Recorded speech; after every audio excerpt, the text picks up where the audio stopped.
Balik lagi di Bacot lah. Oke teman-teman, jadi gue tadi habis ngorek-ngorek barang-barang lama gue gitu. Dan gue menemukan satu buku yang kayaknya agak memorable gitu. Buku ini terkesan seperti buku biasa memang, tapi buku ini bukan sembarang buku. Ini tuh buku personal notebook. Ini kayaknya orang lebih make ini buat buku telepon gak sih? Tapi ini buku gue pas masih sekolah. Ini gue beli tahun 2013. 2013. Buku ini dari 2013. Gue beli di Anawal. Anawal tuh toko buku. Gue beli buku ini dan ini isinya adalah kata-kata mutiara, men. Kata-kata mutiara. Jadi seharusnya ada 4 buku. Gue tuh dari pas sekolah dulu sering nyatetin kata-kata mutiara yang keluar dari orang-orang sekitar gue. Entah guru gue, entah temen gue. Gue baca di buku mana, gue ngeliat kata-kata mutiara di kaos. Kan banyak tuh di kaos tuh, jangan lelah berbuat baik, atau he is my love, ya gitu-gitu lah ya. Itu kan baju-baju couple. Tapi kan kadang-kadang banyak kata-kata mutiara yang ada di buku. Nah gue tuh suka nyatetin tuh di buku ini. Seharusnya ada 4 buku, tapi nyalainnya gue nggak tahu nih. Gue bacain ya, keren-keren. Gue baru ngeh, tulisannya jelek sih tapi ya malu faukoma amilu, bekerjalah di atas apa yang mereka kerjakan. Jadi kalau misalnya lu ngerasa mau sukses gitu ya, itu lu harus bekerja lebih keras dari orang lain gitu kali ya. Orang yang tidak mengakui dirinya sendiri akan berakhir dengan kegagalan.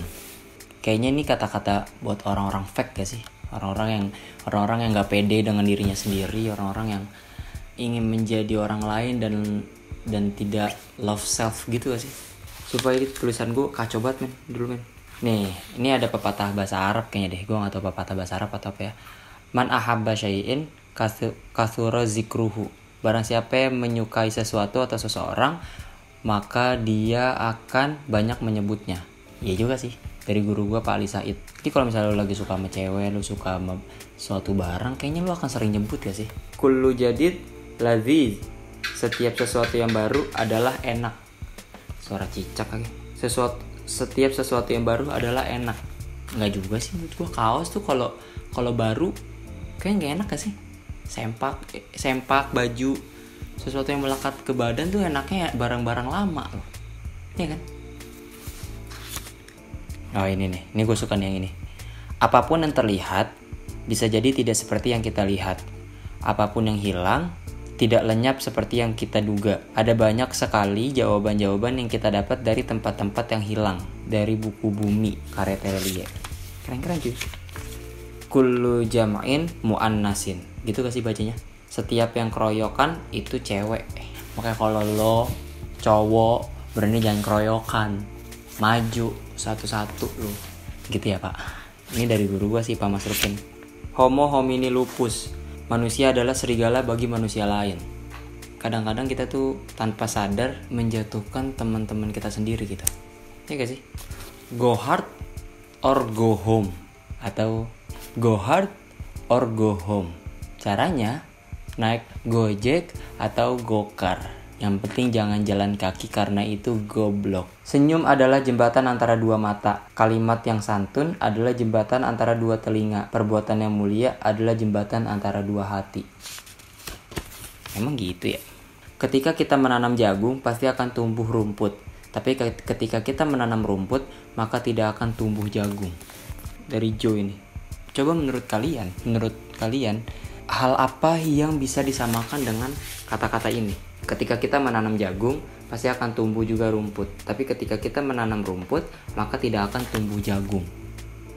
Ya iyalah yang ditanam rumput. Masa iya kita nanam jagung yang tumbuh wortel? Nggak mungkin dong bos. Gue mau bacain ini aja deh. Curhatan dari teman-teman di Instagram. Nih. Ini pernah pacaran selama 4 tahun. Dan selama bertahun-tahun gue dikasarin secara verbal bahkan fisik. Berantem di chat direndahin, berantem ketemu dipukulin sampai babak belur. Setelahnya dia minta maaf, gue maafin nih, tapi terus-terusannya keulang. Ingat banget dari tahun kedua sampai tahun keempat pacaran. Anjir lama juga lu pacaran ya. 4 tahun kan. 4 4 tahun lu ibarat kredit motor tuh, ya Allah udah dikit lagi lunas sumpah. Sampai tahun keempat pacaran diperlakuin gitu. Dengan begonya gue diem, gak pernah cerita ke siapapun. Baru cerita ke teman pas mau putus karena udah bingung banget. Respon teman-teman ya dia gak terima dan gak nyangka kalau dia sekasar itu ke gue. Setelah itu teman-teman support gue, ngasih pengertian kalau emang itu gak baik buat gue ke depannya. Karena gue sama dia pernah janji untuk berubah, tapi sampai 4 tahun itu kejadian sering banget terjadi dan gak ada perubahan sama sekali. Singkatnya Desember 2019 kita berantem di chat. Gak lama dia malah ngejelekin gue ke orang tuanya sampai ibunya nogor gue. Kesel dong gue. Ya udah gue balikin aja. Gue berani buat cerita pertama kalinya ke orang tua gue kalau gue diperlakuin buruk gitu. Orang tua gue gak terima dan minta dia datang ke rumah bawa roti buaya. Bawa orang tuanya buat minta maaf, Kalau enggak, bokap mau bawa ke jalur hukum. Setelah itu begonya gue masih mau aja pacaran sampai tahun 2020 Februari. Buat pertama kalinya gue minta putus dan pertama kalinya diajak dia balikan gue gak mau. Karena secapek itu buat mertahanin hubungan. Dia udah gak kasar fisik tapi verbal dia masih ngerendahin gue. Ngerendahin secara verbal tuh gimana lah? Secara obat-obatan? Atau... Iya bos, orang-orang ronda. Dikasarin secara verbal tuh. Jadi dikepret pakai daun gingseng kayaknya ya. Alasan dia mukul katanya gue susah dibilangin. Gue bakal ngerti kalau udah dipukul. Tapi sebesar apapun salah perempuan kan gak boleh dikasarin fisik. Bagus. Bapak gue aja gak pernah mukul gue. Padahal kalau berantem gak pernah karena orang ketiga. Pasti gara-gara egois kita masing-masing. Padahal masih sayang banget, dia baik banget dan udah lewatin susah seneng bareng selama itu. Tapi terpaksa ninggalin karena udah secapek itu bertahan terus-terusan dan harus kasihan sama badan apalagi orang tua. Akhirnya sekarang takut itu buat buka hati ke cowok, takut kalau pacaran bakal keulang kejadian buruk itu. Berani cerita ke abang kayak gini supaya gak ada yang ngalamin apa yang gue alamin. Dan kalaupun ada yang ngalamin biar cepet-cepet sadar kalau berada di hubungan kayak gini tuh sama sekali gak baik buat dipertahanin. Gue aja sampai sekarang belum sembuh, masih usaha terus buat damai sama diri sendiri. Hehe lo ketawa dia, bagus. Ini tuh masalah yang kerap terjadi sih menurut gue karena banyak orang yang terlena akan cinta.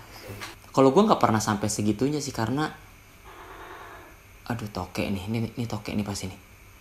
Tuhan bener kan?